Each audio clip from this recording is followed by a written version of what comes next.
to Stephen Homer. Homer, great touch. And Danny Byrne! Stenhouse with the free kick. Stenhouse! Oh, in front of Muir! Okafor! Stefani, great turn, Red Stefani. And shoots and scores! Really rolls it off. Seamus McAnally! Top corner! Still going Wayne Knight. Shot. Oh, miracle strike! Dulovic with the free kick. Oh, great goal! Tabulo! Durable messes it up! Fury goal! Great goals! Gilbert! What a strike! We're here at a blustery Carmichael Park for this Vito Premier League major semi-final between Wolves FC and Rochedale Rovers. Wolves, of course, will want to reverse the trend of the last couple of matches against Rochedale, and Rochedale themselves are coming into form at the right end of the season. I'm joined today by editor of The Washing Line, Stuart Flint. Stuart, first of all, welcome to the show. Thanks, Bunchy. Great to be here. Mate, first off, simple question. What are your thoughts on the game today? Well, I think it's one of those games where both teams actually know quite a lot about each other. They've had a couple of chances to really pit their wits against one another over the last few rounds. I mean, I'm looking for someone like Greg Cheshire, who scored a hat-trick at this venue last week, to also have a really good game as well a week on. Both sides will be at full strength. There'll be no mucking about this time around. How do you see that change-up affecting the match? 3-1 last time. Do you see that same result this time? Well, I think over the previous years it's sort of really been Rochedale who have started strongly, wrapped up the title and then finished pretty slowly, at the line. And we've seen Wolves do it this year. Interesting for me whether Wolves can sort of repeat what they've done in the last two seasons, and that's by winning the grand final, even with this sort of having wrapped up the league so early on. So really the shoe's on the other foot, and we'll see how Rochedale cope and how Wolves cope. It's that time of the intro where I ask you what your result for today is. Well, it's really hard to predict. I mean, obviously Rochedale have come here and won twice. To think that they can't come here and win. I was talking to Philip Davis, senior writer for The Washing Line, and I really agree with Phil. If the real Wolves show up, they will win today. But we don't know that. So maybe a draw, and we'll see. Maybe Wolves tipping it in extra time. We'll see. Well, thank you, Stuart, and we'll be back at half-time with an analysis of the first half. And as the players come out onto the field, let's check the team lineups. Wolves FC coach Sam Safe puts out a full-strength side and will want his side to take full advantage of playing at home, but will be aware that the visitors have come into great form at the right time of the season. Rochedale Rovers coach Tim Brown names a side barely recognisable from the one that tasted success over the hosts today, and will be aware of the dangers of Wolves in a replay of last year's grand final. The officials for today's match are referee Paul Eldridge and his assistant referees Brad Hobson and Anton Shatinian. Aochi in the middle of the park. Well played, Kato Aochi. Out for Clulo. Clulo swings it in, over everyone.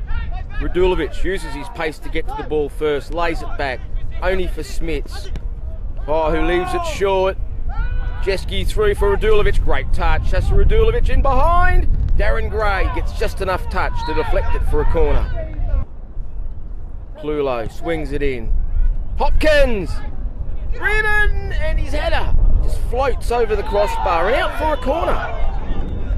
No, the assistant, I think, has other ideas, and yes, goal kick. Hopkins drives it, takes a deflection. Romano. Aochi! And a fantastic reaction save to his right by Mario Aparicio in the Rochedale goal. Long throw. Free kick to Reardon. Looks to take it quickly, straight into Terry Hughes. Play on, says referee Eldridge. Way, Unsworth sprays it wide for Lovell. Cody Lovell looking to take on his man, tries to go around Patrick McMahon, who does well. Lovell's still with it, cuts it in right-footed, away by McCooler. Rochedale still have it, Darren Gray from distance, and his shot's easily cut out. Lovell. Ball swung into the middle, away by Romano. Radulovic will do well to keep it in, and does. And Hughes with one of his trademark challenges out wide on the line. Reardon with the throw for Vroom. Tries to get away. Thompson.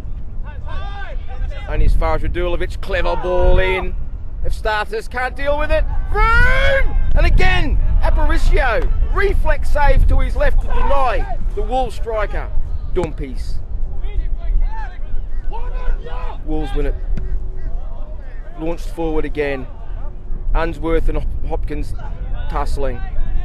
Reardon gives it away. Hughes does very well, Terry Hughes. It's taken a touch off Unsworth for Lovell, who cuts it across. McCullough away. Lovell still has it. Clulo. Both sides battling hard. Hughes in there as well. McMahon. Lovell comes away with it and off the head of McCullough and out for a corner. Hughes with the corner. And Thompson! Header just wide of the post. Clipped in, away by Eustathis. Hughes does well. Gets away from McMahon. Jeske mistimes his tackle. That should be a card, and it is. Should be no complaints about that one. Hughes with the free kick. Launches it into the box. Pike comes, collects, releases early. Aochi, fantastic touch. Leaves Dumpies in his wake. Still going Aochi, lays it out. And Clulo, great tackles Hughes. No, says referee Eldridge. He points to the spot. We're going to have a look at that one. Rochedale players not happy. Looked like a good tackle. Hopkins to take the penalty. Eldridge over to his assistant. Let's have a look at that. Oh, that looks like a good tackle. Let's have another look. Hughes gets all ball. They should feel hard done by, and Hughes picks up a yellow card for his troubles as well. Hopkins against Aparicio sends him the wrong way and gives the Wolves the lead in the 48th minute of this Vito Premier League major semi-final. Long throw out of defence. Off way. Aochi loses out. Bobbling around in the middle, and a free kick against Steve Unsworth, who looks extremely frustrated. Reardon for McMahon. Gets around Hughes, clips it back, bobbles, puts it in the roof of the net in the 50th minute to double the Wolves lead here at Carmichael Park. Pike goes long.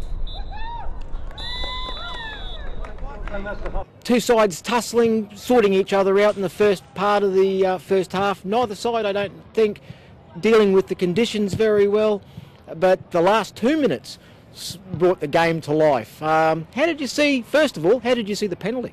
To come to what you were saying first around, coping with the conditions, I felt neither side could really get the ball down, play with it, and get those combinations working.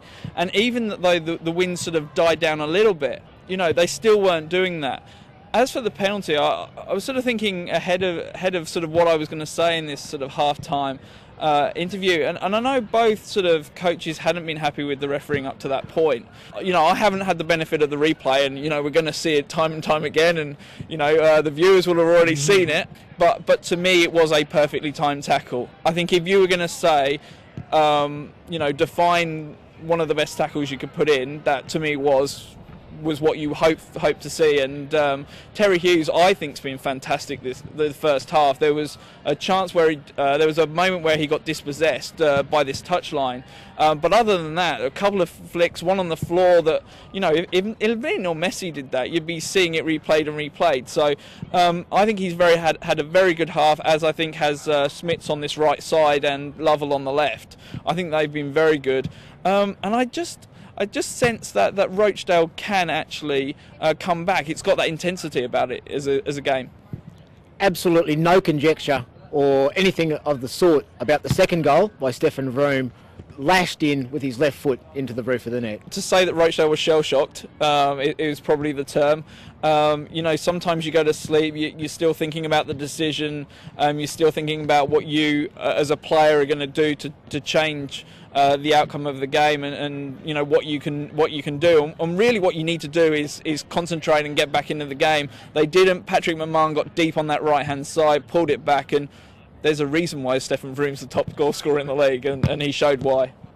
Do you see it changing in the second half? Can you see Rochedale coming back from 2 goals down and, well, snatching an unlikely victory?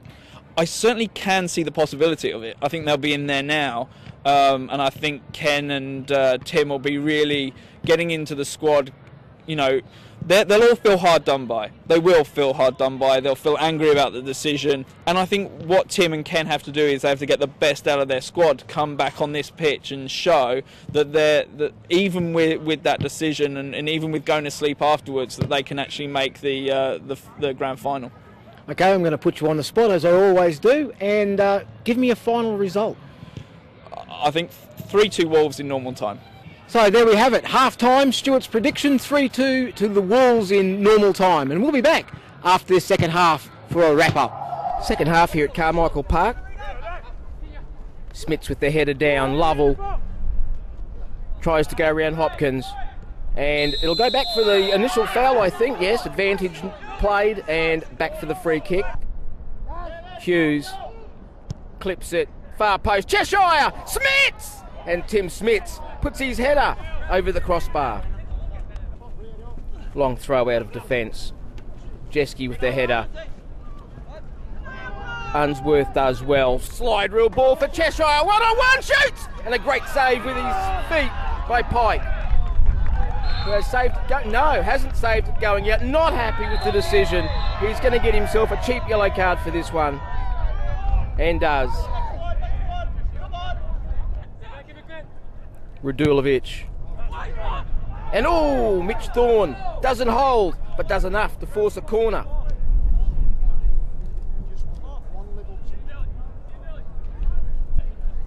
Darren Gray leaves the field with what looks like a dislocated shoulder and is replaced by the versatile Pat Cronin. Hughes clips it in. Back post, down, Lovell! And the offside flag's gone up. Pike. Thompson wins the header. Reardon wins. Thompson again. Reardon again. Bit of head tennis. Clulo. Wide for Radulovic. Oh, early ball, and Iochi just couldn't get a touch, and it looks like it's taken a deflection. Radulovic, short corner. Back first time from Clulo. Radulovic to the far post. Hopkins! And straight into the grateful hands of Mitch Thorne in the Rochedale Rovers goal. Thorne goes long. Unsworth with a touch. Smits, good use of the body. Lays it back for Lovell. For Unsworth. Back. Ball swung across. Cronin! At the near post! Lances his header in to give Rochedale a chance and put them back into this game. Wolves FC 2, Rochedale Rovers 1. Hughes lofts it into the box. Pike comes, fists. Dumpies from thing straight to Smits. Smits shot clues down and commits a foul on Patrick Hopkins in his chance to try and score. Long throw. Flicked on. Back! And straight into the hands of a well-positioned Mitch Thorne, who goes long. Jeske, I think he might have been using, yes, he had his hands on the shoulders. So a free kick to Rochedale in a dangerous position in the 91st minute. Unsworth. Fancies chances from here. Shoots under the wall. Cleared, not cleared, still bobbling around, and McCooler hoofs it to the sideline. Long throw. Flicked on. Vroom heading away from goal. Oh, goes down. Was there a foul? Referee right on the spot. Hopkins. For Clulo. Oh, clever ball for Patrick Hopkins. He'll look to get it in the box, and well defended by Tim Smits. Let's have a look. Broome gets a touch. Smits comes. I think he pulled out of that challenge. Decision was right from the referee. Thompson. Jeske wins the header. Romano turns well, gets his head up, looking for Broome, cleared by Eustasis. And that's the final whistle that sees this Vito Premier League major semi-final end. Wolves FC 2, Rochedale Rovers 1. Sam, a hard fought but deserved victory here in the major semi-final. Well, you're not going to get any easy games against Rochdale or some other clubs. They're going to be hard fought, especially when you're trying to get into the grand final. But yeah, we scored 2 goals, one a penalty, which if I'd have been Rochdale, I'd have been gutted because I thought it was a great tackle. From where I was at, I thought it was a good tackle. But when it's that's getting them, you take them. The week off, do you see that as a hindrance or a help? Well, they've said that to us for the last 2 years and we've gone on and won it. So, to us, if we win it, it's a bonus. If we lose it, then it's been an hindrance. Who from the top 6 would be your most preferred opponent? Whoever gets to the final will deserve to get to the final, and we'll deal with whoever's in the final. Our job now is to prepare to win it. Don't matter.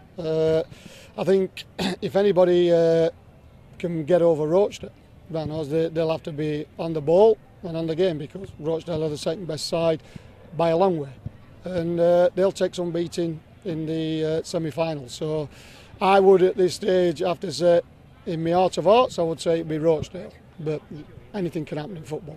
Not trying to put the cart before the horse, but if you are successful and win the grand final this year, that will be 3 in a row.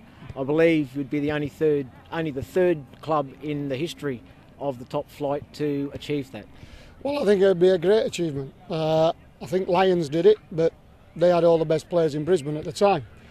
So for us to do it, especially in the last 2 years gone by, we haven't had the best playing team, but when it comes to one-off games, we could set a stall out to beat anybody. So just to get to 3 grand finals has been a massive achievement for this club. Now, if we can win it, that'll be even bigger achievement. But there's still a long way to go. We've got to play 90 minutes or maybe even longer in the grand final before we can actually say we've done something. All we've done is we've beat Rochdale. That's it. That gets us to the final. We haven't won nothing at the moment, and hopefully when we do get to the final we can turn that round and win it. Ken, the major semi-final didn't go your way today, but it was certainly a battle between, well, easily the best 2 sides in the league. You stand away with your teeth are blinding me, mate. Yeah, it was a tough game. I mean, that's what you expect in a semi-final between 2 good teams. I think a couple of things might have went against us today, but that's the way it goes. First half, obviously a real tight battle to and fro for most of the half. The final 2 minutes of the half, 2 goals to Wolves. The first, a penalty, contentious I'm going to call it. Looked like a good challenge. Haven't seen the replay yet, but looked like a good challenge from where I was standing. Well, for where you were standing, you thought it was a fair challenge. I don't know. Referee obviously doesn't go on what you think, so he's give it. Did you say they scored in the 49th and 50th minutes of the first half? Is that what you said? Something like that, yeah, it was. I think there was 5 minutes in the first half. Yeah. I thought they were better than us in the first half, to be honest with you, but things went against us. We thought we'd done enough to sort of weather the storm. We hung on when we were getting battered a bit, and we thought we were going to get out of it. But yeah, a couple of things went against us at the end of the first half, so we went in trailing. I thought we did better in the second half. We played created a little bit more. I think we were all that creative in the first half, but yeah, just on the tackle Terry made. I hope everybody looks. I mean, Terry none of us felt it was a challenge that warranted a yellow card or maybe even a penalty. But Terry Hughes just goes and gets the ball and carries on. He's the most competitive midfielder gone about in this league. And you've got other players playing against him every whinging and squealing and whatever. The other night there we played the midweek game, he got fouled 13 times in the first half. He just gets on with it. He goes in, makes a challenge, and you got people squealing and carrying on. He's just a competitive player, and he puts other players to shame in this league. And instead of squealing about it, they should just go up and get on with it. And I hope people watching the highlights of this see how he handles that penalty decision, because that's what he does. Terry just gets on with it. He never retaliates. He never argues with referees. He just competes and gets on with it. And decisions go against him. He gets yellow cards that other players don't get when they foul him. So I just felt like saying that, you know. A couple of injuries out there today. Darren Gray dislocated a shoulder, I believe, and Mario with a knuckle injury. Yeah, Mario injured his hand pretty early on. It's pretty swollen. Obviously we don't know the extent of it at this stage, but I know he was feeling pretty sick. I don't know whether he actually threw up or not, but he was feeling pretty sick, and Darren's shoulder was pretty ugly, so we could have done without them, and it's unfortunate for the boys to get injured at the end of the season. You know, there's only a couple of games to go. Games are just games. We just hope that they're alright, you know, their injuries are not too severe. I think they are, mind you, so anyway, I'm not a doctor and I'm not a referee. Stuart, not the 3-2 you predicted at half time, but 2-1 to Wolves in a very entertaining second half. Yeah, it was a good second half. I think we hoped Rochedale would come out and actually give Wolves a test, and they got the goal. Rochedale were actually forced to make a few changes, and it was actually their third sub, Pat Cronin, who got the goal that made it a contest down the last 20 minutes. Rochedale really didn't have too many times where you thought they were going to score. I think there was one Tim Smith's effort where there was sort of a gasp on the bench, and I think we all thought that he might put that in, but I think Patrick Hopkins got a block, and it was a good game, and I think Wolves will be happy that they qualified for the grand final, and I'd expect Rochedale to get there. You know, they may have to play someone like Power and Olympic to get there, but I expect they'll get there and they'll have their rematch. Couple of injuries to the Rochedale side, dislocated shoulder for Darren Gray and hand injury for Mario Aparicio, who's been probably the outstanding keeper in the league this year. Do you see that as hindering Rochedale's chances of getting to that grand final? Well, it'd be interesting to see how long Gray's out for. I mean, I know the shoulder got popped back in pretty quickly. Aparicio, I don't know how long. There's obviously Rochedale have got a cup final, the Canada Cup final coming up as well, so that will hurt them. Okay, looking forward to the grand final. Who's your tip to be playing against the Wolves on that day? I just think whoever gets out of the Power East, Olympic, North Pine, sort of the four, and has to face Rochedale, will have already done a hell of a lot to have actually got into that contest. They may come in weary in that game. They may also be helped by the fact that Rochedale are playing as well. I'm a bit worried about Wolves having this much time off before the grand final, so it'd be interesting to see what they do to keep themselves fresh. But let's say Wolves Power. Join us tomorrow when we're out at Perry Park for the Eli Watson Cup between the Gap and Redlands United.